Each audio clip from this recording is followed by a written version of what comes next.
Buenos días, mi nombre es Roy David Nelson Forbes. Queremos darle la bienvenida a uno de nuestros programas, Preguntas y Respuestas con los pastores Beatriz y Roy Nelson. Para nosotros es una gran oportunidad, un privilegio tener a ustedes con nosotros. Hoy vamos a tratar un tema de suma importancia que es de inquietud a las personas que nos siguen. Quieren saber o que precisamos qué es apostatar. Y si alguien se cambia de sus creencias tradicionales cristianas, eso es la inquietud, y se va para otra denominación, para otra iglesia, para otra congregación, si eso es apostatar. También quieren saber si la congregación o la iglesia o la creencia de los mesiánicos, si son cristianos, porque sabemos que eso está ahora de moda, que hay muchos cristianos que se están pasando de su iglesia hacia los grupos de judíos mesiánicos. Entonces, eso es lo que vamos a aclarar hoy y esperamos que con la ayuda de Dios podamos dejarlo bien claro para todas aquellas personas que tienen estas inquietudes. En primer lugar, vamos a precisar lo que es apostatar. Y para eso, en el libro de Primera de Timoteo, capítulo 4, verso 1 al 3, y luego Segunda de Timoteo, capítulo 4, verso 3 y 4, nos va a aclarar. Pero yo quiero, para que ustedes puedan, que se quede claro lo que significa apostatar. Apostatar significa dejar, apartarse, abandonar, romper públicamente con lo que uno venía creyendo. Es decir, romperse, apartarse, abandonar la fe con que venía. Eso es apostatar, que la persona decide manifestar públicamente. Nosotros decíamos que estamos en el tiempo, en este tiempo, porque la palabra nos hablará de los postreros días y nos dice que claramente lo que va a suceder.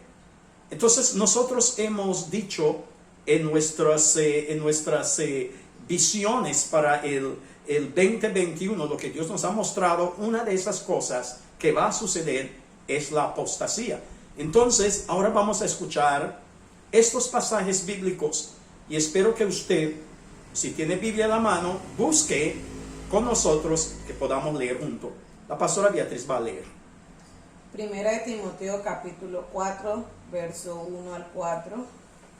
Pero el Espíritu dice claramente que en los postreros tiempos algunos apostatarán de la fe, escuchando a espíritus engañadores y a doctrinas de demonios, por la hipocresía de mentirosos que, teniendo cauterizada la conciencia, prohibirán casarse y mandarán abstenerse de alimentos que Dios creó para que con acción de gracias participasen de ellos los creyentes y los que han conocido la verdad. Amén. Porque todo lo que Dios creó es bueno y nada es de desecharse si se toma con acción de gracias. Aleluya.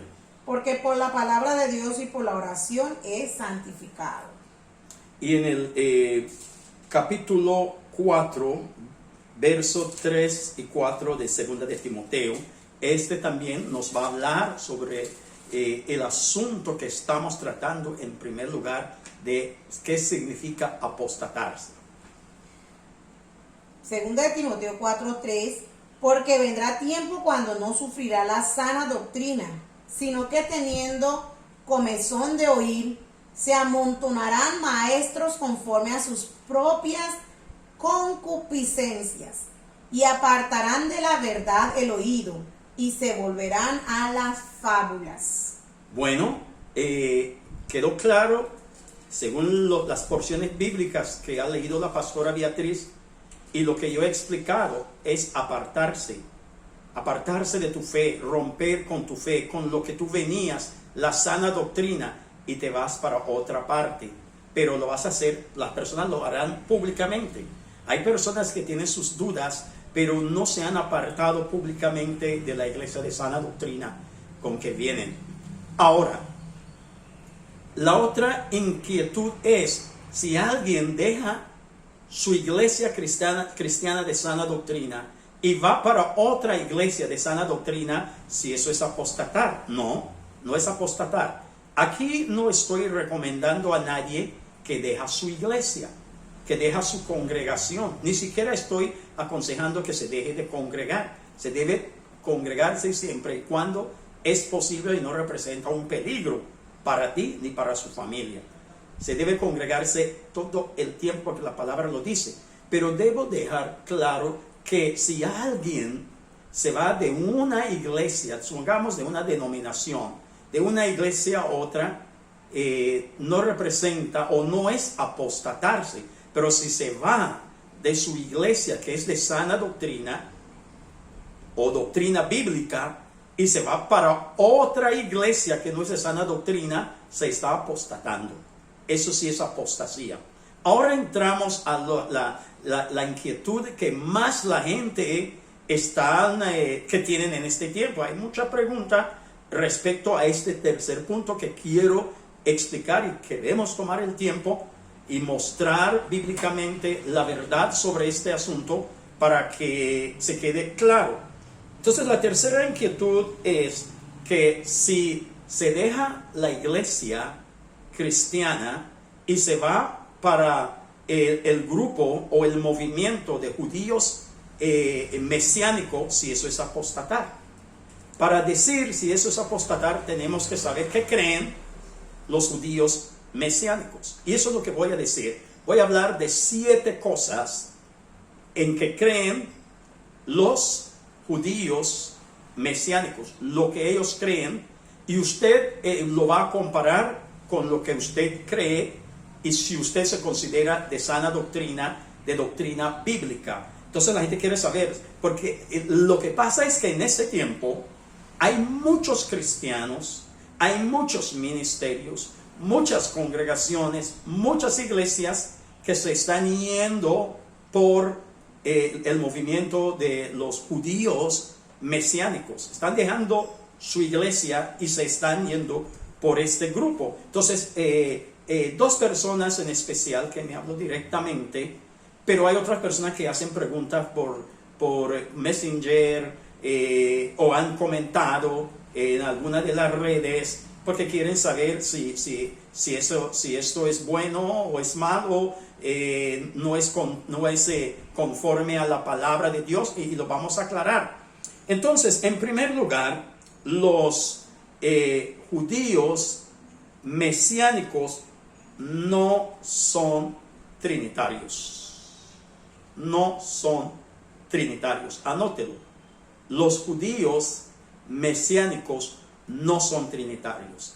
Hacen un esfuerzo muy grande para explicar que ellos creen en un Dios indivisible y que no cabe ahí 3 personas. Es decir, en ese Dios que ellos sirven, Yahvé, como ellos lo dicen, no cabe Jesús, no cabe el Espíritu Santo. Es un solo Dios indivisible. Entonces para ellos no cabe Dios ni cabe el Espíritu Santo. No cabe Jesús ni el Espíritu Santo, solamente Dios. Entonces no consideran Dios Padre, Dios Hijo y Dios Espíritu Santo. Ellos dicen que eso no existe, que eso no es bíblico. Ellos se fundamentan en el pasaje bíblico en Deuteronomio capítulo 6, verso 4. No lo vamos a leer, tú lo vas a leer en tu casa, donde habla que hay un solo Dios, ¿no es cierto? Entonces, ellos se agarran ahí y echan por fuera todos las demás, todo lo que es Padre, Dios Hijo y Dios Espíritu Santo no caben ahí. Y nosotros sabemos, como dice en el libro de Lucas, vamos a leer Lucas capítulo 1, verso 35, y vamos a leer uno más que nos va a hablar sobre la Trinidad. En la palabra no se menciona textualmente la palabra Trinidad ni Trinitario, pero vemos la manifestación de Dios Padre, Dios Hijo y Dios Espíritu Santo, y se menciona en muchas ocasiones en el mismo pasaje bíblico, que no da lugar a enredarse o a confundirse de que eso está hablando solamente del Padre. No, la palabra habla claramente de Dios Padre, Dios Hijo y Dios Espíritu Santo. ¿Qué nos dice este pasaje bíblico, Pastora Beatriz? Lucas 1:35. Respondiendo el ángel le dijo: el Espíritu Santo vendrá sobre ti y el poder del Altísimo te cubrirá con su sombra. Por lo cual también el santo ser que nacerá será llamado Hijo de Dios. Amén. Entonces aquí nos está hablando de los tres, ¿no es cierto? Claro que son tres manifestaciones, uno solo, una sola persona, pero se manifiestan en diferentes lugares y se mencionan en el mismo pasaje bíblico. Hay otro pasaje, por ejemplo, en el libro de Mateo. Leamos Mateo capítulo 3, versos 16 y 17. Mateo capítulo 3, versos 16 y 17. Lo que buscamos es aclarar que creer en la Trinidad, aunque no lo dice bíblicamente, sino los textos lo interpretan así y es muy clara, no es creer que existe tres dioses como los mesiánicos, los judíos mesiánicos dicen, que los cristianos, ellos dicen, los cristianos tenemos tres dioses, ellos tienen un solo Dios. ¿Qué dice la palabra? En el libro de Mateo capítulo 3, versos 16 y 17. Y Jesús, después que fue bautizado, subió luego del agua, y aquí los cielos le fueron abiertos, y vio al Espíritu de Dios que descendía como paloma y venía sobre él.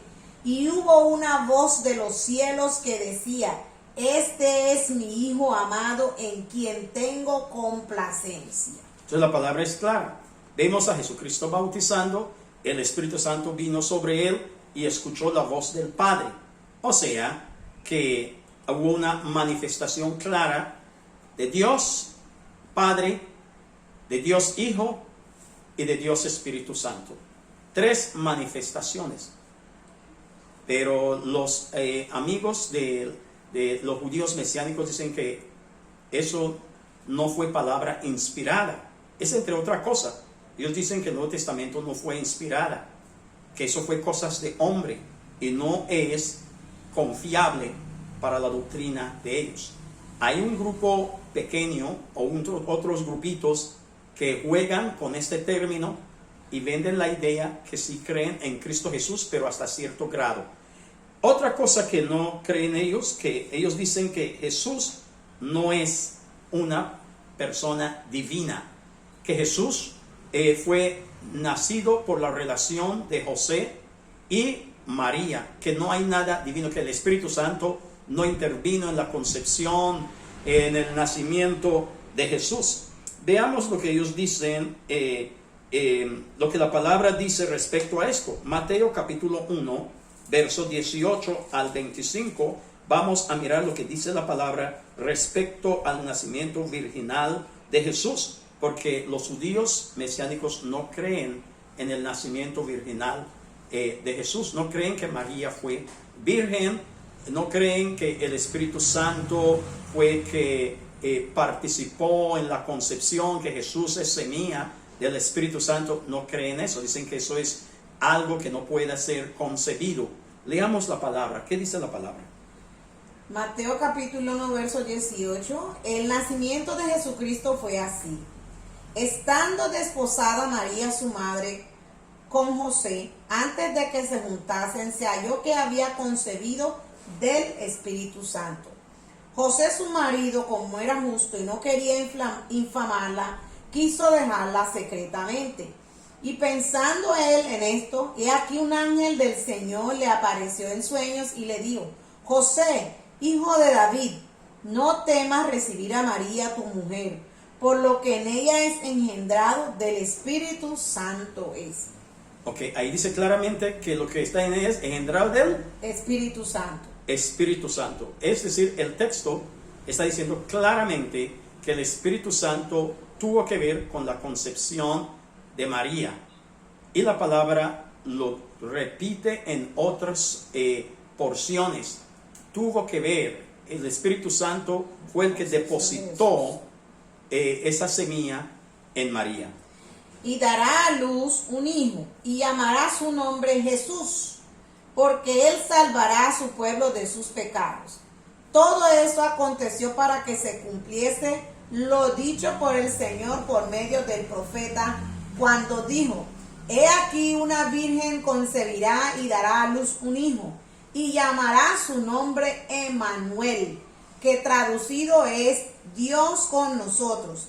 Y despertando José del sueño, hizo como el ángel del Señor le había mandado, y recibió a su mujer. Pero no la conoció hasta que dio a luz a su hijo primogénito, y le puso por nombre Jesús. Amén. El pasaje del Antiguo Testamento se trata de Isaías capítulo 7, verso 14. No lo vamos a leer, usted lo leerá en su casa, pero es bueno también que leas esta porción bíblica, Isaías 7, 14. Otra creencia de los judíos mesiánicos es que el Antiguo Testamento es lo que es válido. El Nuevo Testamento no tiene ninguna validez espiritual, no fue inspirado. Entonces ellos se fundamentan, su doctrina se fundamenta en el Antiguo Testamento. Pero debo aclarar algo. Ese Antiguo Testamento en que ellos se fundamentan, su doctrina es la Torá o el Pentateuco. Son los 5 primeros libros del Antiguo Testamento escritos por Moisés. También ellos creen en el Nevim, que son los libros proféticos, y también en el Setuvim, libros poéticos. Hasta ahí, esos son los libros que ellos convalidan o creen que fueron inspirados por el Espíritu Santo. Ellos se concentran, su doctrina se concentran solamente en estos libros. No estoy diciendo que no lean otros libros y que no hablan de otros libros, inclusive toman textos del Nuevo Testamento, pero solamente los textos que le dan la razón a sus doctrinas, a sus creencias. Pero nosotros entendemos claramente que como cristianos de sana doctrina hay una sola Biblia, de Génesis a Apocalipsis. Los cristianos de sana doctrina creemos en eso, es decir, los cristianos bíblicos. Creemos tanto en el Antiguo Testamento como en el Nuevo Testamento. Toda la palabra fue inspirada por el Espíritu Santo y es bueno para el cristiano. Amén. Bueno, entonces, amados, teniendo estos aquí, vamos a mirar algo sobre en el mismo por descreditar la creencia del cristianismo, porque ellos descreditan la creencia del cristianismo. Hay muchas relaciones así, en ciertos niveles entre judíos mesiánicos y cristianos. Eso yo no lo puedo negar. Yo he tenido contactos con judíos mesiánicos, con rabino, inclusive con los judíos ortodoxos. Cuando estudiaba en el seminario, he tenido contacto con rabino, he recibido clases, he escuchado su exposición, lo que creen, y uno ya marca la diferencia entre estos grupos, porque los judíos no son, los judíos ortodoxos no son lo mismo que los judíos mesiánicos. Es más, los judíos ortodoxos dicen que ellos no son judíos. Los judíos mesiánicos no son judíos, no son de la creencia de ellos. Entonces, al parecer, no son judíos, y hasta donde vemos, parece que no son cristianos tampoco, ¿no es cierto? Y para avanzar, vamos a mirar que ellos no creen que la salvación es solamente mediante la gracia, fe en Cristo Jesús. Ellos no creen eso. Ellos dicen que además de la fe, además de la gracia, se necesita cumplir con las leyes de Moisés. Con las leyes de Moisés. Es decir, la gracia y la fe en Cristo Jesús no es suficiente. Hay que cumplir con las leyes de Moisés, y nosotros tenemos bien claro que es por gracia y fe en Cristo Jesús que somos salvos. En Gálatas, miremos, Pastor va a leer Gálatas capítulo 2, verso 20 y 21. Lo que estoy diciendo no es para contender con nadie, simplemente estoy dando respuesta a unas inquietudes que algunas personas me han planteado sobre este particular. Si alguien que deja su iglesia de creencia bíblica cristiana y se congregan con los judíos mesiánicos, si eso es apostasía, si eso es apostatar. Bueno, a la conclusión, usted dará su conclusión si eso es apostatar o no. Recuerde que apostatar es dejar tu fe, tu creencia, apartarse de tu fe, de tu creencia, apartarse de la doctrina, de tu doctrina, la doctrina de tu iglesia, en este caso una iglesia bíblica, de creencia bíblica, y se congrega con los judíos mesiánicos. Si eso es apostatar, usted a lo mejor ya tiene su respuesta. ¿Qué dice Pastora Beatriz la porción bíblica? Gálatas capítulo 2, verso 20 y 21. 20 y 21. Con Cristo estoy juntamente crucificado. Ya no vivo yo, mas vive Cristo en mí. Y lo que ahora vivo en la carne, lo vivo en la fe del Hijo de Dios, el cual me amó y se entregó a sí mismo por mí. No desechó la gracia de Dios, pues si por la ley fuese la justicia, entonces por demás murió Cristo. Entonces la palabra está diciendo claramente, si la ley servía, ¿por qué Cristo murió por mí?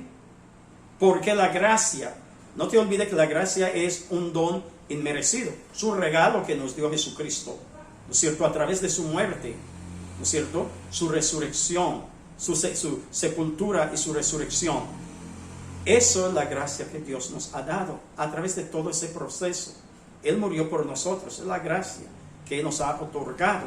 Murió en nuestro lugar, eso es la gracia, ¿no es cierto? Entonces ellos dicen que no basta la gracia. Hay otra porción bíblica en el mismo libro de Gálatas, pero en el capítulo 3, verso 19, 23 al 26. Capítulo 3, verso 19, luego se pasa al 23 hasta el 24. Entonces, ¿para qué sirve la ley? Fue añadida a causa de las transgresiones hasta que viniese la simiente, a quien fue hecha la promesa. 23.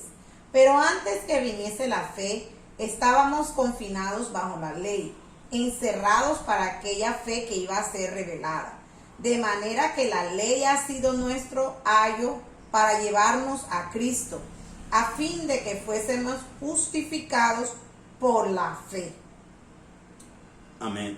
Pero venida la fe, ya no estamos bajo ayo, pues todos sois hijos de Dios por la fe en Cristo Jesús. Entonces, si ya está Jesucristo, ¿por qué tenemos que justificarnos por la ley? No es posible justificarlo por la ley. La ley es el que nos denuncia los pecados que tenemos. La ley nos condena.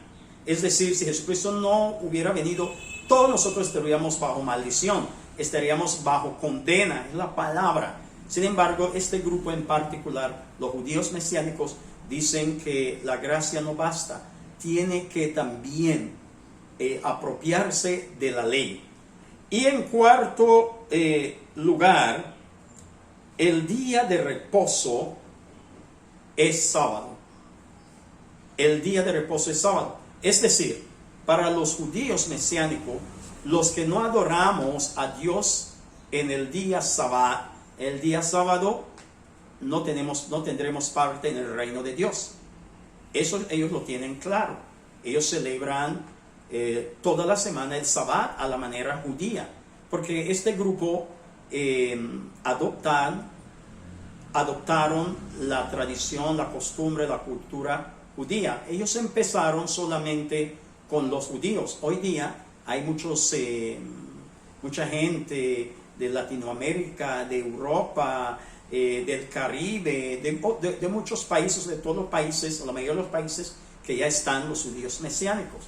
Y hay muchas personas que han adaptado la cultura y se cambian de su cultura local, de su cultura regional, de su cultura nacional y adoptan la cultura judía. Se visten como judíos, utilizan los nombres judíos, cambian sus nombres en español o de inglés y lo pasan al idioma judío, porque para ellos se tienen que adorar a Dios en el idioma original, que es para ellos, el idioma de Dios es hebreo, el idioma de Jesús es hebreo. Cuando nosotros sabemos que cuando Jesús habló, no habló en griego, no habló en hebreo, Jesús habló en arameo. Cuando usted estudia la palabra de Dios, usted se va a dar cuenta que Jesús en la Biblia, en el Nuevo Testamento, no habló hebreo, no habló griego, habló arameo, porque eso era el idioma popular. Él se dirigía a la gente del pueblo, y el idioma de la gente inculta, para decirlo así, no era griego. Griego era el idioma para la gente culta, ¿no es cierto? Pero la gente no culta hablaban arameo, y Jesús dirigía a la gente en arameo. Se dará cuenta cuando se toma un tiempo para estudiar el idioma del Nuevo Testamento y también del Antiguo Testamento. Entonces, nosotros sabemos de que el día no tiene relevancia para la salvación de las personas. Eso es claro, eso lo dejo claro. El día no tiene relevancia para la salvación. A mí no me incomoda que alguien adora el día sábado, o que otros adoran a Dios el día domingo o lunes. Yo fui misionero a un lugar en Colombia, entre los campesinos, por un tiempo breve, pero estuve allí. Y esa comunidad adoraban los días lunes. ¿Por qué adoraban los días lunes? Porque ellos bajaban de la montaña desde el viernes por la tarde, bajan de la montaña llevando sus productos a la cabecera municipal, vendían sus productos el día sábado y el día domingo.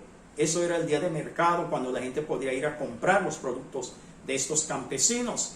Y ellos tenían su culto los días lunes. ¿Cómo yo podría decir a esa gente que yo no iba a predicarles el día lunes?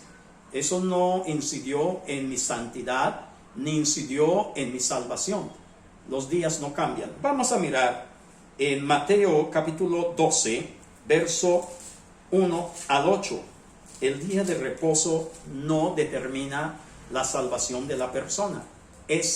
No es relevante. Mateo capítulo 1, capítulo 2. Lo vamos a mirar dos porciones bíblicas. Primero, estamos en el libro de Mateo, capítulo 12, verso 1 al 8. ¿Qué dice? En aquel tiempo iba Jesús por los sembrados en un día de reposo, y sus discípulos tuvieron hambre, y comenzaron a arrancar espigas y a comer. Viéndolo los fariseos le dijeron: He aquí tus discípulos hacen lo que no es lícito hacer en el día de reposo. Pero él les dijo: ¿No habéis leído lo que hizo David cuando él y los que con él estaban tuvieron hambre?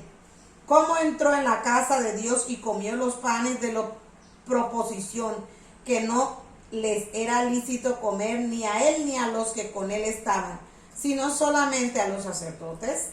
¿O no habéis leído en la ley cómo en el día de reposo los sacerdotes en el templo profanan el día de reposo y son sin culpa? Pues os digo que uno mayor que el templo está aquí. Y si supieses qué significa misericordia quiero y no sacrificio, y no condenarías a los inocentes, porque el Hijo del Hombre es Señor del día de reposo. Ok, entonces lo importante en la adoración es Jesús. Y Él dice que lo debemos adorar en espíritu y en verdad. No hizo mención de ningún día. Sin embargo, vamos a leer Colosenses. Vamos a buscar en Colosenses, que hay una porción bíblica muy interesante en el libro de Colosenses capítulo 2, verso 16 y 17. Es muy importante que entendamos eso porque hay muchas personas que están confundidas, este grupo en especial, más otros, porque hay muchos cristianos bíblicos que se están pasando de la doctrina con que venían y dicen que hay que adorar el día sábado, y que si no se adorara el día sábado no va a ser salvo. Ese es el problema. Los que quieran adorar a Dios el día sábado no hay problema, pero cuando usted le dice a la gente, si no adora a Dios el día sábado van a para el infierno, eso no es correcto. ¿Qué dice la palabra en Colosenses capítulo 2, versos 16 y 17?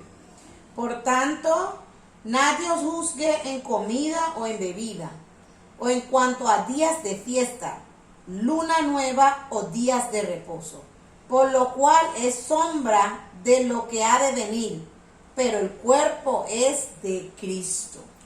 Y también vamos a leer para cerrar esto de respecto al día de reposo. Vamos al libro de Hechos, capítulo 20, verso 7.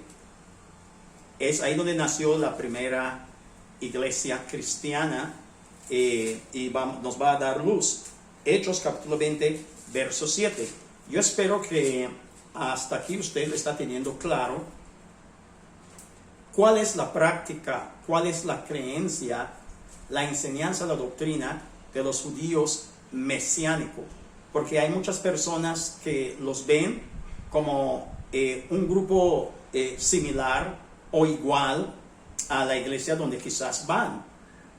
Algunas personas que hicieron la pregunta, yo sé que tienen sus inquietudes, tenían sus preguntas, y yo sé que lo estamos contestando porque he hablado con algunos y estoy seguro que esto les va a aclarar. ¿Qué dice pastora? Hechos 27. El primer día de la semana, reunidos los discípulos para partir el pan, Pablo les enseñaba habiendo de salir al día siguiente y alargó el discurso hasta la medianoche. Amén. Entonces fue el primer día de la semana donde los apóstoles adoraban a Dios. Los cristianos del primer siglo adoraban a Dios en el día domingo. Pero eso no quiere decir si otra persona adora a Dios el lunes que es pecado. No, no es pecado. Ni sábado, ni domingo, ni lunes, ni cualquier día que tú adoras a Dios es pecado. Lo que sí yo creo que tiene que haber un tiempo especial para que como cristianos nos congregamos. No debemos dejarnos de congregarnos, ¿no es cierto? Pero el día no es relevante para tu salvación ni para tu santidad. En quinto lugar, los judíos mesiánicos no celebran el nacimiento de Jesús ni Semana Santa. Ellos dicen que la palabra no dice que hay que celebrar el nacimiento de Jesús, ni tampoco que hay que celebrar la Semana Santa. Y dicen que los que lo celebramos estamos en idolatría, pero no es lo que dice la palabra de Dios. No es lo que dice la palabra de Dios. El nacimiento de Jesús es tan importante como su muerte, porque si no hubiera nacido no podría morir, ¿sí? Entonces el nacimiento es tan importante porque el nacimiento fue profetizado. Además, su nacimiento nos ha enseñado grandes cosas. Por ejemplo, en Lucas capítulo 8, y vamos a ver algo muy interesante en esto para los que dicen los judíos mesiánicos, y también hay cristianos que yo considero de sana doctrina, porque si alguien celebra o no celebra, no tampoco incide en su salvación. Si un cristiano bíblico dice que no, yo opto por no celebrar el nacimiento de Jesús, ni tampoco la Semana Santa, eso no quiere decir que van a perder su salvación o están perdidos. No creo eso. Entonces en el libro de Lucas capítulo 2, verso 8 hacia adelante, ¿qué dice? Hay una porción muy interesante ahí que la pastora va a leer. Lucas capítulo 2, verso 8 en adelante. Había pastores en la misma región que velaban y guardaban las vigilias de la noche sobre su rebaño. Y aquí se les presentó un ángel del Señor, y la gloria del Señor los rodeó de resplandor, y tuvieron gran temor. Pero el ángel les dijo: no temáis, porque aquí os doy nuevas de gran gozo, que será para todo el pueblo, que os ha nacido hoy en la ciudad de David un Salvador, que es Cristo el Señor. Un momentico, pastora. La noticia del nacimiento de Jesús es alegría. Su nacimiento, aquí no está hablando de su muerte, de su resurrección, de su regreso. Está hablando de que su nacimiento es razón de alegría. ¿Y qué más dice? Esto os servirá de señal. Hallaréis al niño envuelto en pañales, acostado en un pesebre. Y repentinamente apareció con él ángel, una multitud de las huestes celestiales que alababan a Dios y decían: gloria a Dios en las alturas y en la tierra paz, buena voluntad para con los hombres. Entonces, el nacimiento trae la gloria de Dios. Glorificaron a Dios por el nacimiento. ¿Qué más? Sucedió que cuando los ángeles se fueron de ellos al cielo, los pastores se dijeron unos a otros: pasemos pues hasta Belén y veamos esto que ha sucedido y que el Señor nos ha manifestado. Vinieron pues apresuradamente, hallaron a María, José y al niño acostado en el pesebre, y al verlo dieron a conocer lo que se les había dicho acerca del niño. Y todos los que oyeron se maravillaron de lo que los pastores les decían. Pero María guardaba todas estas cosas, meditándolas en su corazón. Y volvieron los pastores glorificando y alabando a Dios por todas las cosas que habían oído y visto, como se les había dicho. Entonces eso es claro. El nacimiento de Jesús, los ángeles lo celebraron, los pastores lo celebraron y también los hombres sabios. Eso no lo vamos a leer, pero está en Mateo capítulo 2, versos 10 y 11. Ahí encontramos que glorificaron a Dios por el nacimiento de Jesús. Sexto, los judíos mesiánicos utilizan en sus celebraciones palabras o idioma hebrea. No quieren que se hable en otro idioma sino hebrea en su celebración, ¿no es cierto? Ellos dicen que si no se dice Yeshua, que no vamos a ser escuchados, o Yahvé, y otras palabras claves para ellos que no vamos a ser escuchados. Yo en mi experiencia, yo nunca he echado un espíritu inmundo en nombre de Yeshua. Y no estoy diciendo que Yeshua no es Jesús, eso no lo discuto yo. Pero ahora dicen que si no se dice Yeshua, entonces es un insulto a Jesús. Y si no se dice Yahvé, es un insulto a Dios. Yo pregunto, ¿en la Biblia aparece una sola vez que Jesús decía Yahvé a Dios? No, no existe. Él decía Padre, Padre, es lo que él decía, Padre. ¿Sí? Entonces, ¿cuál es el problema ahora que me dicen a mí que si no digo Yahvé, estoy insultando a Dios, y si no digo Yeshua, estoy insultando a Dios? Yo he tenido experiencia personal porque estuvimos levantando un ministerio a través de un grupo celular. Iniciamos con un grupo celular, era fuerte, este grupo celular era fuerte y se veía que ahí se podía nacer una nueva congregación. Pero de alguna manera una de las hermanas fue a hacer un curso en hebreo y se cayó en el grupo de los judíos mesiánicos. Y a partir de ahí empezó a destruir el grupo, porque ella empezó a decir a la gente, porque ella era líder, a la gente que tenían que utilizar el nombre de Yeshua, todos los términos, y tenían que usar el kippah, el efod, muchas cosas, lo que usan los judíos en ese entonces y hasta ahora. Y entonces muchas personas se confundieron, y cuando nosotros la enterramos ya era tarde, se pudo rescatar algunas personas, pero el grupo como tal se desapareció por la introducción de la creencia de los judíos mesiánicos. Confundió a muchas personas. La gente pensaba entonces, todo este tiempo hemos perdido, porque si nosotros hemos estado estudiando la Biblia y estamos orando y Dios ha estado respondiendo oración, y ahora usted nos está diciendo que eso no vale, porque si no se hace de esa manera, en el idioma hebreo no va a funcionar, y muchos no ni siquiera conocen lo que están diciendo, solamente repitan las palabras que le han enseñado. Y séptimo, este grupo siguen la costumbre, la cultura hebrea, practican la forma de vestir, todo lo que he dicho, hebrea. En conclusión, los judíos mesiánicos no son cristianos. Es un movimiento religioso, no una religión, sino movimiento que surgió de la misión hebrea cristiana entre el siglo XIX y XX, cuyo objetivo era evangelizar el pueblo judío.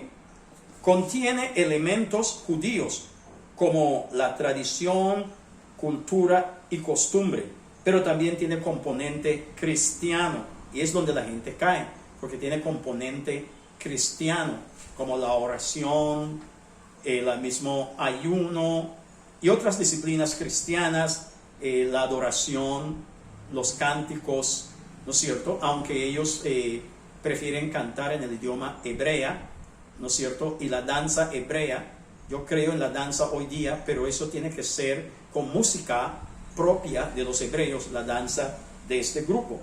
Entonces también debemos entender que nunca aceptaron ser cristianos. Ellos nunca, ni hoy, han aceptado ser cristianos. Dicen que son creyentes. Ellos no van a decir que son cristianos. Dicen que son creyentes, ¿no es cierto?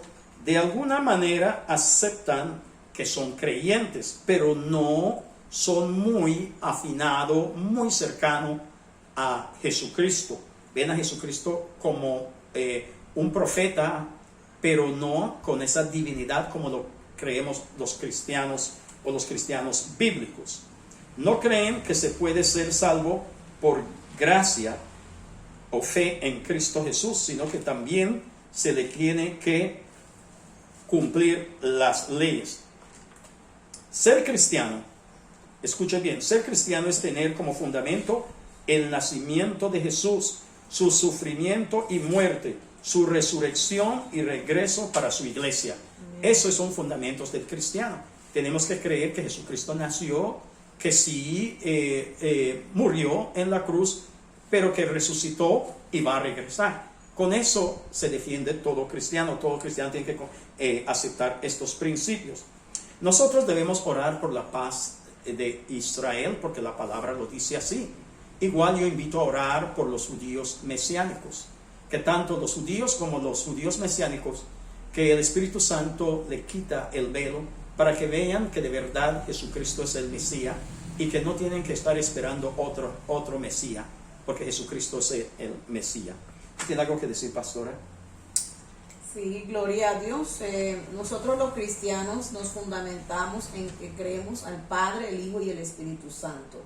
Es la doctrina básica de nosotros, y que creemos en Jesucristo como nuestro Señor y Salvador, creyendo que Él nació, murió y resucitó y que viene otra vez. Ese es nuestro fundamento como cristianos. Somos trinitarios, amén, porque creemos en el Padre, el Hijo y el Espíritu Santo. Y servimos a un Dios vivo, que ministró en el tiempo del Antiguo Testamento y sigue ministrando, sigue hablando, sigue revelando en este tiempo. Amén, amén. Muchas gracias, le agradecemos y esperamos que las inquietudes que han tenido han sido resueltas, y si tienen otras dudas, con mucho gusto haremos otro video o hablaremos directamente con usted. Dios les bendiga. Este fue Preguntas y Respuestas. Hasta el próximo viernes.